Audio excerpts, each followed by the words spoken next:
சர்வமங்கல மாங்கல்யே சிவ சர்வார்த்த சாதியே சரணியே திரியம்பிகை கௌரி நாராயணி நமஸ்தே. குரு சுக்ரன் ஜோதிட டிவி நேயர்களுக்கு வணக்கம். நான் உங்கள் வாழ்க வளமுட ஜோதிடர் ஸ்ரீ குருமுரளி. என்றும் குரு வழியில் குரு நேசிப்போம், குருவை போற்றுவோம். அன்பார்ந்த குருவாரிசு அன்பர்களே, இன்றைக்கு பார்க்கக்கூடிய பலன் ஜூலை மாத பலன் 12 ராசிக்கும் எப்படிப்பட்ட ராஜயோகத்தை கொடுக்க போகுது. குரு சுக்ரன் ஜோதிட டிவில நம்ம தொடர்ந்து தமிழ் மாதம் கொடுக்குறோம், ஆங்கில மாதம் கொடுக்குறோம், எல்லா கிரக பயிற்சியும் கொடுக்குறோம். நிறைய சப்போர்ட் பண்றீங்க, நிறைய சப்ஸ்கிரைப் நம்முடைய சேனல் கொடுத்துருக்கீங்க, எனக்கு நிறைய ஜாதகமும் கொடுத்துருக்கீங்க. அனைவருக்குமே பொங்காலம்மன் சார்பாக ஒரு மனமார்ந்த நன்றியை தெரிவிச்சுக்கிறேன். இப்ப வரக்கூடிய ஜூலை மாத பலன் உங்களுக்கு எப்படிப்பட்ட ராஜயோகத்தை கொடுக்க போகுது. இந்த மாசத்துல விசேஷம், பயங்கரமான விசேஷம், ஒரே விசேஷம் தாங்க. பொதுவாக இறைவனுக்கு உகந்த மாதம் இந்த ஆடி மாசம் அப்படின்னு சொல்லுவாங்க. ஏன்னா ஆடி மாசத்துல வரக்கூடிய மகாலய அமாவாசை, இது முக்கியமான அமாவாசைனா 3 அமாவாசை தான். தை அமாவாசை, ஆடி அமாவாசை, புரட்டாதி அமாவாசை. மெயினா ஆடி அமாவாசைங்கிறது இறந்த முன்னோர்களுக்கு உகந்த ஒரு அமாவாசை. இதுதான் இந்த மாசத்துல வரக்கூடிய 24ஆம் தேதி, ஜூலை மாசம் 24ஆம் தேதி. எல்லாருமே முன்னோர்களை வழிபாடு பண்ணுங்க, எல்லாமே வாழ்க்கையில வெற்றி வரும்.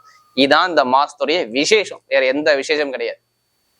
மற்றபடி பார்த்தா இந்த ஜூலை மாசம் ரொம்ப உகந்த ஒரு மாசம். எல்லாருமே மிஸ் பண்ணாதீங்க, கடைசி மட்டும் வீடியோ பாருங்க. நம்ம ஒவ்வொரு நட்சத்திரத்துக்கும் சரி ஒவ்வொரு விதமான பலனை கொடுக்குறோம். இப்ப நம்ம வீடியோக்குள்ள போவோம். அன்பார்ந்த ரிஷப ராசி என்பர்களே, பொதுவாக ரிஷப ராசி இதுலயுமே பாருங்க, ரொம்ப நாகரிகமான குணம் யாருக்கிட்டுங்க இருக்கும்?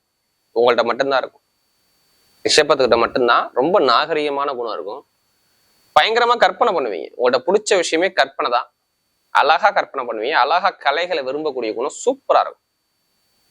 உங்களுடைய விஷயமே தான். குடும்பம் ஃபேமிலி ஒன்றும் இல்லை. சமையல் கலையில உங்களை மாதிரி அடிச்சுக்க யாருமே கிடையாது. அதே மாதிரி பாருங்க, உங்களை மாதிரி யாரும் ரசனவாதி கிடையாது. அதிகமா கற்பனையில நீங்க பெரிய லெவல். கலை, இசை, கற்பனை, எந்த வேலை பார்த்தா அதை ஒழுக்கமா பார்க்கக்கூடிய ஒரே ராசி எதுனா ரிஷப ராசி மட்டும்தாங்க. நீ ஒண்ணு இல்லை, ஒரு வேலையை கொடுங்களே, அதை கரெக்டா பர்ஃபெக்டா பார்ப்பாங்க. சும்மா போனோம், கடமைக்கு வேலை பார்த்தோம் அப்படிங்கிற விஷயம் கிடையாது. அந்த வேலை இப்படின்னா இப்படிதான் பார்க்கணும், இப்படிதான் முறைனா அந்த முறை பிரகாரம் ஒரு வேலையை கத்துக்கக்கூடிய குணம் அதிகமா இருக்கும். ரிஷபராசிட்ட ஒரு தொழில் கத்துக்கிட்டீங்கன்னா அது நல்லா, உங்களுக்கு நல்ல ஒரு அனுபவம் கிடைக்கும். நல்ல ஒரு சூப்பரா தொழிலை கத்துக்கூடிய திறமை இவங்கள்ட்ட நிறைய இருக்கு. கலையில பெரிய ஆளுங்க யாருன்னா ரிஷபராசிக்காரா தான். குடும்பத்தை பத்தியும் ஃபேமிலியை பத்தியும் ரொம்ப சிந்திப்பாங்க. தன்னுடைய குடும்பத்துக்காக எல்லாத்தையுமே இழக்கிறதும் இந்த ரிஷபம் தான். அப்படிப்பட்ட ரிஷபராசி என்பவர்களுக்கு வரக்கூடிய இந்த ஜூலை மாத பலன், தயவு செய்து ஜூலை மாதம் நம்ம சொல்றதுதான் மாத பலன் பாக்குறீங்கன்னா உங்க லக்ன அடிப்படையில என்ன திசை, எந்த கிரகம் திசை நடத்துது, எந்த கிரகம் புத்தி நடத்துது, இதை கரெக்டா மேட்ச் பண்ணிக்கோங்க. ஏன்னா லக்னம் நீங்க ராசி இந்த மூணு ரிஷபராசி இருப்பீங்க, நட்சத்திரம் இந்த 3 நட்சத்திரம் இருப்பீங்க. கார்த்திகை நட்சத்திரம் 1, 2ஆம் பாதம், ரோஹிணி, மிருகசீடம் 2ஆம் பாதம் வரை பிறந்திருப்பீங்க. ஆனா லக்னம் எல்லாருமே அக்யூரேட்டா ஒரே லக்னத்தை பிறக்க முடியாது. 2 மணி நேரம் ஒருக்க லக்னம் மாறும் பார்த்தீங்களா? அப்படி மாறும்போது கிரகங்கள் உங்களுக்கு சொல்லிடுவாங்க, இத்தனை வயசுக்கு அப்புறம் இந்த கிரகம் வருதுங்க, இந்த கிரகத்துடைய திசை வருது, இந்த கிரகத்துடைய புத்தி வருது, இது செய்யும், இது செய்யாது, இதுல போங்க வெற்றி கிடைக்கும், இதுல போங்க தோல்வி வரும். உங்க விதியில லக்னத்தை வச்சு கரெக்டா சொல்லிவிடலாம். அப்படி எதுவும் உங்களுக்கு கிரகத்துல திசா புத்தி மாறுதா, அதையும் மேட்ச் பண்ணிக்கிட்டு இப்ப சொல்லக்கூடிய பலன் இருக்கு பாத்தீங்களா, இதையும் மேட்ச் பண்ணி பார்த்தா கரெக்டா உங்களுக்கு புரியும். சரி, இது கரெக்டா வருது அப்படிங்கிறது மைண்ட் செட்ல வந்துருவீங்க. அதனாலதான் நம்ம எல்லா வீடியும் என்ன சொல்றோம்னா ஒரு பொது பலனா பாருங்க. ஏன்னா சில பேர் என்ன சொல்றாங்க, ரிஷபராசிகர் நீ சொல்லக்கூடிய பொது பலனே கரெக்டா இருக்காதான் கால் பண்ணிருக்கேன் அப்படின்னு. மெயினா லக்னம் தான் உயிர். நம்ம சொல்லக்கூடிய பலன் வந்து உடல். எது முக்கியம், உயிரா உடலா? உயிர் தானே முக்கியம். அப்ப எது வேலை செய்யும்? மெயினா திசா பத்தி சூப்பரா வேலை செய்யும். ஒரு மனிதனுக்கு பிறக்கும் போதே, நம்ம ஜனனமாகும் போதே எழுதிரும், நம்ம தலையை எழுதிருவாங்க. இதுதான் நடக்கும். இதுக்குதான் பெருசா உள்ள பாதிப்பை சின்னதா குறைக்கிறது பரிகாரத்துல இருக்குன்னு சொல்லியிருக்காங்க, வேற ஒண்ணும் கிடையாது. இப்ப பாருங்க, ரிஷபராசியை பொறுத்தவரை பாருங்க, கிரகம் இப்ப பார்ப்போம். தயவு செய்து கடைசி மட்டும் வீடியோ மிஸ் பண்ணா பாருங்க. ஒவ்வொரு நட்சத்திரத்துக்கும் நம்ம ஒவ்வொரு விதமான பலனை கொடுக்குறோம். கிரகம் இப்ப பார்க்கும்போது உங்க ராசிலே சுக்கிர பகவான், ராசிலே சுக்கிர பகவான் 2ஆம் பாவத்துல சூரியனும் குருவும் சேர்ந்துருக்கும் ரிஷபத்துல. அடுத்து பாத்தீங்கன்னா 3ஆம் இடத்துல கடகராசியில புதன் பகவான் சஞ்சாரம் செய்வார். 4ஆம் இடத்துல சிம்மத்துல பாத்தீங்கன்னா செவ்வாயும் கேது பகவான் சஞ்சாரம் செய்வாங்க. அடுத்து 10ஆம் பாவத்துல ராகு பகவான் சஞ்சாரம் செய்வார். அடுத்து பாத்தீங்கன்னா 11ஆம் இடத்துல சனி பகவான் சஞ்சாரம் செய்வார். இதுல பாருங்க 2 கிரகங்கள் பயிற்சி ஆகும். ஃபர்ஸ்ட் சூரிய பகவான் கரெக்டா ஜூலை மாசம் 15ஆம் தேதிக்கு அப்புறம் பார்த்தோன்னா 3ஆம் இடத்துக்கு வெற்றி ஸ்தானத்துக்கு கடக ராசிக்கு வர்றாருங்க. அடுத்து பாத்தீங்கன்னா 26ஆம் தேதிக்கு அப்புறம் சுக்கிர பகவான் 2ஆம் பாவத்துக்கு பயிற்சியாகி மிதுன ராசிக்கு போவார். செவ்வாய் பகவான் 28ஆம் தேதி 21ஆம் தேதிக்கு அப்புறம் தான் அவர் 5ஆம் இடத்துக்கு வர்றாரு. மற்றபடி எல்லா கிரகம் அதே இதுதான். புதன் வந்து ஸ்ட்ரெயிட்டா கொஞ்சம் பயிற்சியாகி 2ஆம் இடத்துக்கு சொந்த வீட்டுக்கே போவார் வக்ரமாயி. மற்ற எல்லா கிரகமும் அதே இடத்துல இருக்கும். கிரகங்கள் எதுவுமே மாறல. ஆனா நல்ல ஒரு அமைப்புல கிரகம் இப்பதான் ரீசெண்டா ஒரு மாசமா தான் உங்களுக்கு கிரக அமைப்பு சூப்பரா இருக்கு. இதுக்கு முன்னாடி கிடையாது. ரிஷபத்துக்கு இதுக்கு முன்னாடி கிடையாது. இந்த ஒரு மாச காலம் தான் உங்களுக்கு கொஞ்சம் நல்லா இருக்கு. அதாவது ஜூன் மாசம் கரெக்டா 9ஆம் தேதிக்கு அப்புறம் தான் உங்களுக்கு நல்ல ஒரு அனுகூலமே வருது மேக்சிமம். ஏன்னா இதுக்கு முன்னாடி உள்ள கிரக அமைப்பு வேற, இனிமே இருக்கக்கூடிய கிரக அமைப்பு வேற. ஆல்ரெடி லக்னத்துல குரு இருக்கும் போது ஒரு வருஷம் உங்களுக்கு என்ன கொடுத்தாருன்னு உங்களுக்கு தெரியும், ஆல்ரெடி தெரியும். ஏன்னா குரு இருக்கும்போது இங்க வருமானம், லாபம், பொருளாதார இன்கம்ல கொஞ்சம் கஷ்டம், கொஞ்சம் ஆல்ரெடி கொஞ்சம் பார்த்துருப்பீங்க. ரிஷபத்தை பொறுத்தவரை கொஞ்சம் இருக்கும். கேட்டா சொல்லுவாங்க ஆமா இருந்துச்சு அப்படிங்கிற வார்த்தை வரும். இல்ல குடும்பத்துல நிறைய செலவுகள்ல ரொம்ப அதிகமா நடந்திருக்கும். இப்ப ரீசெண்டா பாருங்க 2-3 மாசம், இந்த மார்ச், ஏப்ரல், மே மாசம், இந்த 3 மாசம் எடுத்து பாத்துங்க, செலவு ரொம்ப அதிகமா வரவுக்கேற்ற செலவுகள் இருந்துச்சான்னு கேட்டா நிறைய பேர் கைக்கு தூக்குவாங்க ஆமா இருந்துச்சு. வருமான பொருளாதாரத்துல ரொம்ப நான் கஷ்டப்பட்டேன் அப்படிங்கிற வார்த்தை கண்டிப்பா வராம இருக்காது. அடுத்து பாத்தீங்கன்னா மெயினா நண்பர்கள் எதிரியா மாறிட்டாங்க. படிப்பு கல்வி ஒரு மந்தமா இருந்துச்சு. பொதுமக்கள்கிட்ட ஒரு கெட்ட பேர் இருந்துச்சு. மனைவி கிட்ட ஒரு மன வருத்தம் இருந்துச்சு. கூட்டு தொழில பிரச்சனை இருந்துச்சு. கேளுங்க, சும்மா மட்டும் கேளுங்க ஆமான்பாங்க. எனக்கு தூங்கி 4-5 மாசம் ஆச்சுங்க, நல்லா தூங்கல அப்படிம்பாங்க. அந்த அளவுக்கு கஷ்டப்பட்டது யாருன்னா அந்த ரிஷபம் தான். லாபத்திலையும் வருமானத்திலையும் பொருளாதாரத்திலையும் ரொம்ப கஷ்டப்பட்டு கொஞ்சம் நிலைமைக்கு தடுமாற்றத்துக்கு போனது இந்த ரிஷபம். இதுக்கு முன்னாடி இருந்துச்சா அப்படின்னு கேட்டா தலையாட்டுவாங்க. எதுவுமே மாற்றுக்கிறதே சொல்ல மாட்டாங்க. எனக்கு கடன் இருந்துச்சு, பகை இருந்துச்சு, எதிரி இருந்துச்சு, வம்பு இருந்துச்சு, வழக்கு இருந்துச்சு, கோர்ட்டு கேஸ் பிரச்சனை இருந்துச்சு, ஆமாம்பாங்க.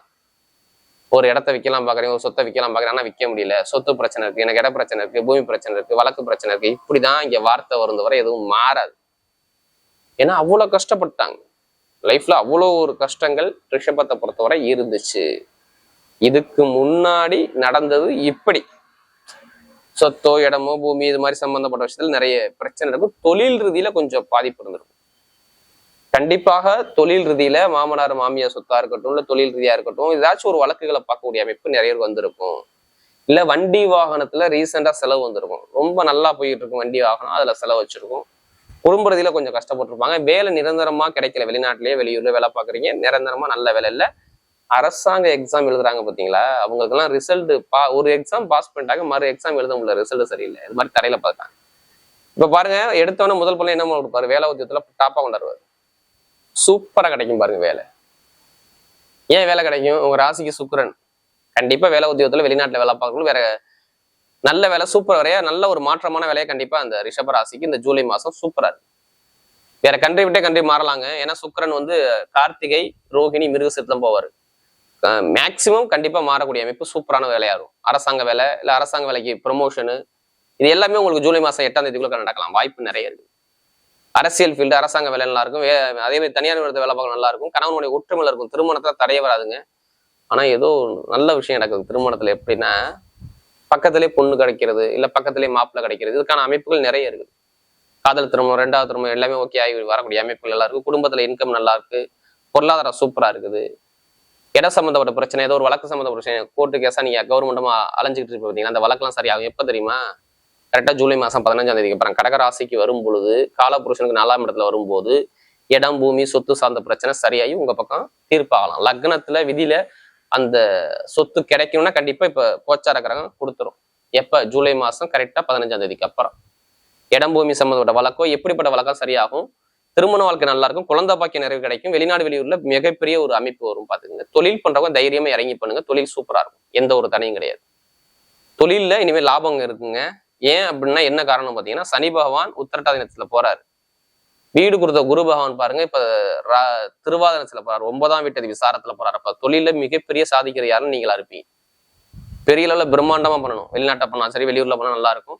கமிஷன் வியாபாரம், real estate business, share marketing, computer சம்மந்தப்பட்ட வர, நெருப்பு சம்மந்தப்பட்ட, இரும்பு சம்மந்தப்பட்ட நல்லா இருக்கும். எப்படிப்பட்ட கடன் இருந்தாலும் அந்த கடனை கொஞ்சம் அடைச்சிருவீங்க. நீங்க எந்த பேங்க்லாம் போய் லோன் சாங்ஷன் பண்ணி பாருங்களேன், லோன் உடனே கிடைக்கும். சூப்பரா இருக்கு, டைமிங் பக்காவா இருக்கு, கரெக்டா யூஸ் பண்ணிக்கோங்க. லாட்ரி யோகம் எத்தனை பேர் எடுக்கலாம், ஆசை இருக்கா? கண்டிப்பா எடுங்க.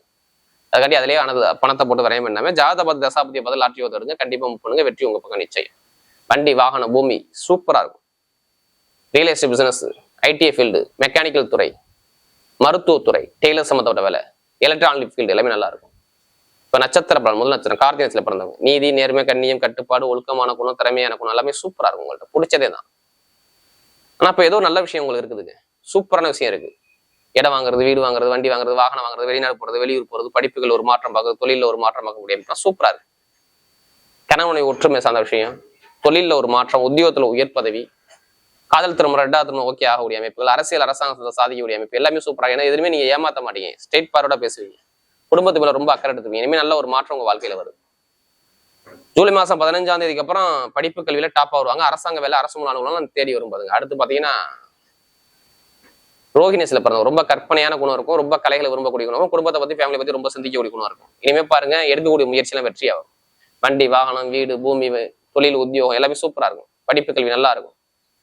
அதே மாதிரி பாருங்க உணவு சம்மந்தப்பட்ட தொழில், கம்ப்யூட்டர் சம்மந்தப்பட்ட வேலை, டீச்சிங் லைனு இதெல்லாம் சூப்பரா இருக்கும். நல்ல ஒரு மாற்றம் கண்டிப்பா தேடி வருது. ரோஹிணிஸ்ல பிறந்தவங்க நல்ல ஒரு லைஃப்ல செட்டில் ஆகக்கூடிய அமைப்பு வருது. கணவனை ஒற்றுமை நல்லா இருக்கு, வெளிநாடு யோகம் வெளியூர் எல்லாம் சூப்பரா இருக்கு. அடுத்து பாத்தீங்கன்னா மிருகசீரத்துல பிறந்தவங்க எல்லாமே தைரியமான குணமும் தன்னம்பிக்கையான குணமும் விடாம முயற்சி பண்ணக்கூடிய குணமும் நிறைய இருக்கும். ஆனா ஜனவரி மாசத்துல இருந்து ரொம்ப கஷ்டப்பட்டீங்க, ரொம்ப உடல் ரீதியா மன ரீதியா நிறைய குழப்பத்துக்கு போயிட்டீங்க. இனிமே நல்ல ஒரு நிம்மதியா இனிமே தான் வரும். இடம் வாங்கினீங்களா வாங்கலையா, வீடு கட்டினீங்களா வண்டி வாங்கலையா, வெளிநாடு வெளியூர் யோகம், வேலையில ஒரு தொழில் மாற்றம், உத்தியோக மாற்றம் எல்லாமே ஜூலை மாசம் 29ஆம் தேதிக்கு அப்புறம் கண்டிப்பா மாத்துவீங்க. வேலை மாற்றம், தொழில் மாற்றம், வெளிநாடு வேலை பார்க்கறது, வெளியூர் வேலை பார்க்கறது, காக்கி யூனிஃபார்ம் போட்டு பார்க்குறவங்க, வண்டி வாகன பூமி சார்ந்த விஷயம் போகக்கூடிய எல்லாமே சூப்பரா இருக்கு. ரியல் எஸ்டேட் தொழில் சார்ந்த விஷயம் சூப்பரா இருக்கு. மண்மனை யோகங்கள் தேடி வருது பாத்துங்க. நல்ல காரியம் உங்களுக்கு வெற்றி பெறுது, குழந்தை பாக்கியம் நிறைய கிடைக்குது, காதல் திரும்ப சக்சஸ் ஆகுது. வரக்கூடிய ஜூலை மாத பலன் ரிஷபராசியை பொறுத்தவரை மிகப்பெரிய வெற்றி உள்ள மாதமாகவே அமைகிறது.